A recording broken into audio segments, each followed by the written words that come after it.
ప్రస్తుతం మనం యాదాద్రి భువనగిరి జిల్లాలో ఉన్నాము.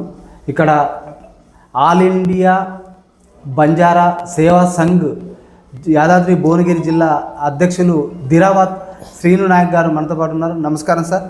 మీరు ఈ ఏదైతే ఆల్ ఇండియా బంజారా సేవా సంఘ్ యాదాద్రి భువనగిరి జిల్లా అధ్యక్షుడిగా ఉన్నారు, ఇక్కడ ఏదైతే గిరిజనులకు ఏదైతే విద్యా విషయంలో కావచ్చు, ఉద్యోగ విషయంలో కావచ్చు, రాజకీయ విషయంలో ఎలాంటి సమస్యలు ఉన్నాయి, ఆ సమస్యల పరిష్కారానికి మీ సేవా సంఘ్ తరఫున ఎలాంటి సేవా కార్యక్రమాలు నిర్వహిస్తున్నారు సార్?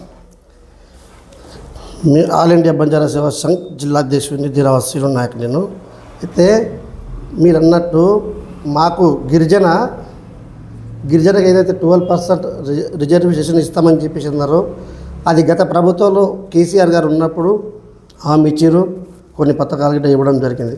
కానీ ఇప్పుడు ఉన్న ప్రభుత్వం మాత్రము 12% అనేది మర్చిపోయి ఇంకా వేరే ఆలోచనలు వెళ్తూ వేరే పనులు చూసుకుంటున్నారు. మా గిరిజన కోసం మాత్రం ఈ ప్రభుత్వం ఏం పట్టించుకోవట్లేదు అసలు.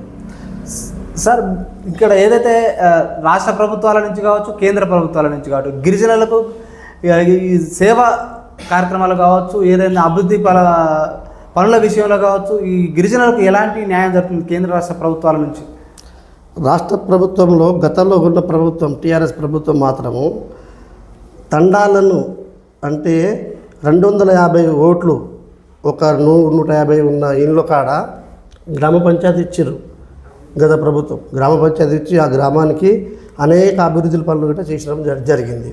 ఆ గ్రామంలో ఒకటి డంపింగ్ యార్డ్ కావచ్చు, గ్రేవ్ యార్డ్ కావచ్చు, అదేవిధంగా ట్రాక్టర్ కావచ్చు, ఇంటింటికి అసలు చెత్త ఉండే, ఎంత మురికి ఉండే అలాంటివి లేకుండా చేశారంటే గత ప్రభుత్వము. దానికి మేము అదొక్కటి మాకు న్యాయం జరిగిందని చెప్పేసి అనుకుంటా ఉన్నా. అదేవిధంగా యాదాద్రి భువనగిరి జిల్లాలో మాకు గతంలో మా ఎస్టీ సోదరులు మేమందరం కూడా మా నాన్నలు మా తాతల నుంచి ఎడ్ల బండి మీద పోయేటోళ్ళం మేము.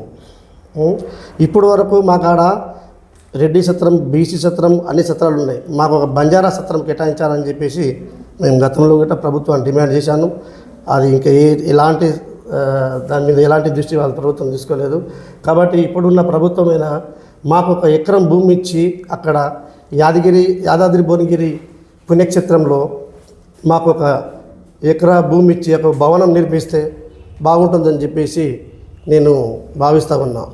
ఏదైతే మీరు యాదాద్రి టెంపుల్ గుడి దగ్గర మీకు అయితే అన్ని సంఘాలకు కావచ్చు, ఎవరైతే రెడ్డి సంఘం కావచ్చు, ఇంకేదైనా సంఘాలకు ఏదైతే వసతి గృహాలు కల్పిస్తున్నారో మీకు కూడా ఒక సంఘం కలపాలంటారు.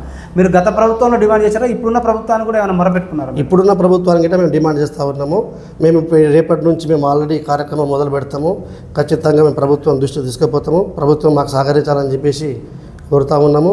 అదేవిధంగా ఏంటంటే మా ఎస్టీలో ఈ యాదాద్రి భువనగిరి జిల్లాలో దాదాపు 40 నుంచి 55,000 పీపుల్స్ ఉన్నారు ఇక్కడ. కానీ మా అంతమంది పబ్లిక్ ఉన్నా కానీ మాకు గుర్తింపు అనేది లేకుండా ఉండిపోయింది. ఆ గుర్తింపు కోసం మేము పోరాడి దాన్ని సాధించాలని చెప్పేసి మా ఎస్టీ సోదరులందరినీ కలుపుకొని మేము ముందు పోతామని చెప్పేసి తెలియజేస్తూ ఉన్నాం. సార్, ఇది ఏదైతే గిరిజనులకు కార్పొరేషన్ స్థాయి పదవులలో కావచ్చు, స్థానిక ఎన్నికల పదవుల్లో కావచ్చు, మంత్రి పదవులు, ఎమ్మెల్యే పదవులు మీకు ఎలాంటి ప్రాధాన్యత దక్కుతుంది? మీకు గత ప్రభుత్వంలో ఏ విధంగా ప్రాధాన్యత దక్కింది, మరి ఇప్పుడున్న ప్రభుత్వంలో ఎలాంటి ప్రాధాన్యత దక్కుతుంది అంటారు? గత ప్రభుత్వంలో మా ఎస్టీ సోదరి సత్యవతి రాథోడ్ గారికి మంత్రి పదవి ఇవ్వడం జరిగింది. అదేవిధంగా ఇంకొక మన ఖమ్మం జిల్లా నుంచి ఒక మంత్రి పదవి ఇవ్వడం జరిగింది. కానీ ఈ ప్రభుత్వంలో ఏముందండి, ఒక ఎస్టీకి ఒక మంత్రి పదవి గిట్ట ఇవ్వలేదు. మేము అది మంత్రి పదవి ఇవ్వాలని చెప్పేసి గిట్ట ఈ ప్రభుత్వానికి డిమాండ్ చేస్తూ ఉన్నాం. సార్, గత ప్రభుత్వంలో 12% గిరిజనులకు రిజర్వేషన్ల కల్పన కోసం మీరు ఉద్యమం కూడా చేశారు సార్. మరి రిజర్వేషన్ల ప్రక్రియ ఎంతవరకు వచ్చింది? మరి మీరు ప్రభుత్వాలపై ఎలాంటి ఒత్తిడి తీసుకొస్తున్నారు? రిజర్వేషన్ ఎక్కడండి? రిజర్వేషన్కి ఏమి ఇవ్వలేదు. మాకు మన స్థానిక రిజర్వేషన్ ఇస్తే గిట్ట మాకు దాంట్లో కూడా అన్యాయమే జరిగింది. ఎందుకంటే మాకు పూర్తిగా 12% ఇస్తానేది 12% ఇవ్వలేదు. కనీసం 10% లోపే మాకు ఇచ్చారు. మాకు 12% పూర్తిగా ఇవ్వాలని చెప్పేసి కూడా మేము ప్రభుత్వానికి డిమాండ్ చేస్తూ ఉన్నాం. సార్, మీరు మాజీ సర్పంచ్ కూడా సేవలు అందించారు మీ గ్రామ పంచాయతీకి. మీరు సర్పంచ్గా ఉన్న కాలంలో మీ గ్రామానికి ఎలాంటి అభివృద్ధి సంక్షేమం అందించారు? దాంతోపాటు ప్రజలకు ఎలాంటి సమస్యలపై మీరు సహాయ సహకారాలు అందించారు? మేము గ్రామంలో అభివృద్ధి పనులు చేసి అప్పుల పాలైనామండి. గత ప్రభుత్వంలో మాకు బిల్లులు ఇప్పటివరకు ఇవ్వలేదు. గ్రామానికి అభివృద్ధి పనులు చేసి సీసీ రోడ్లు కానీ డ్రైనేజ్ కానీ భవనాలు కానీ అన్నీ కూడా మేము కట్టడం జరిగింది. అదేవిధంగా మండల స్థాయి నుంచి మేము అవార్డు కూడా పొందడం జరిగింది. ఎందుకంటే ఒక మంచి గ్రామానికి మంచి ఒక స్థాయిలో తీసుకొచ్చిన సంఘటన జరిగి అది అవార్డు కూడా రావడం జరిగింది. కాకపోతే ఏంటంటే ఇప్పుడున్న ప్రభుత్వం మా గతంలో ఉన్న బిల్లుల కోసం ఒకసారి మా వాళ్ళ దృష్టికి మాట్లాడి వాళ్ళు చర్చించి అసెంబ్లీలో మా బిల్లులు ఒకరు పాస్ చేస్తే కానీ తండాలు ఎందుకంటే గతంలో కేసీఆర్ గారు ఉన్నప్పుడు ఒక తండాకి ఒక గిరిజన సర్పంచి ఆ ఊరికి కావాలనే ఉద్దేశంతో గ్రామ పంచాయతీ నిర్మాణం జరిగింది. చేసినాము, అభివృద్ధి పనులు చేసినాము అని చేసుకుంటూ వచ్చినాం. లాస్ట్ మినిట్లో గవర్నమెంట్ రాకపోవడంతో ఇప్పుడున్న ప్రభుత్వం ఇప్పుడు 2 సంవత్సరాల దగ్గరకు అవుతుంది. ఆ బిల్లుల కోసం ఇంత స్పందన కూడా మాకు ఏం లేకుండా అవుతుంది సార్. గత ప్రభుత్వ హయాంలో ఏదైతే తండాలను గ్రామ పంచాయతీలుగా చేసినారు, మరి ఆ తండాలను గ్రామ పంచాయతీలకు ఎలాంటి నిధులు ఇచ్చినారు, మరి ఇప్పుడు ఎలా అందుతున్నాయి, అప్పుడు ఎలా అందినాయి అంటారు? నిధుల విషయంలో ఏదైతే తండాలు గ్రామ పంచాయతీలు ఏర్పడిన తర్వాత ప్రత్యేకంగా ప్యాకేజ్ కల్పిస్తున్నారు, ఆ ప్యాకేజ్ అందిందా? అందితే తండాలు ఏ విధంగా అభివృద్ధి పదంలో ముందుకెళ్తున్నాయి అంటారు? తండాలు అభివృద్ధి గత ప్రభుత్వంలో ఉన్నప్పుడు పర్వాలేదు, కానీ ఇప్పుడున్న పరిస్థితులు మాత్రం బాగలేదు.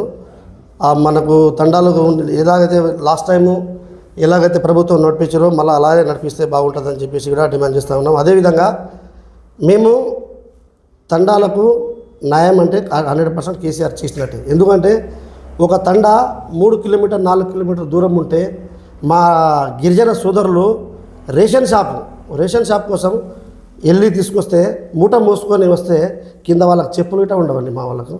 అలాంటి రోజులు ఉండే. అదొకటి కష్టం మాకు తప్పింది, ఎందుకంటే ప్రభుత్వం వచ్చినప్పుడు, తెలంగాణ ప్రభుత్వం వచ్చినప్పుడు. అదేవిధంగా ఇప్పుడు నేను చెప్తా ఉన్నాం ఏంటంటే కొన్ని ఊర్లలో ముసలోళ్ళు ఉన్నారు, వాళ్ళు పెన్షన్ తీసుకోవాలంటే పక్క ఊరికి వెళ్తారండి. అదే ఊర్లో పెన్షన్ గిట్ట ఇవ్వలేకపోతుంది ప్రభుత్వం. మేము గత ప్రభుత్వం గిట్ట ఉన్నప్పుడు పెట్టినాము, ఆ ఫైల్స్ ఎక్కడ పెట్టారో ఏందో మా గిట్ట ఇప్పుడు అర్థం కావట్లేదు.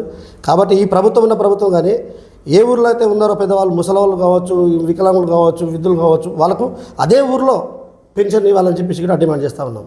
సార్, మీరు ఆల్ ఇండియా బంజారా సేవా సంఘ్ యాదాద్రి భువనగిరి జిల్లా అధ్యక్షులుగా కొనసాగుతున్నారు. మరి ఈ యాదాద్రి భువనగిరి జిల్లాలో ఉన్న గిరిజనులకు సమస్యలపై ఎలాంటి పోరాటాలు నిర్వహిస్తుంది మీ సంఘం?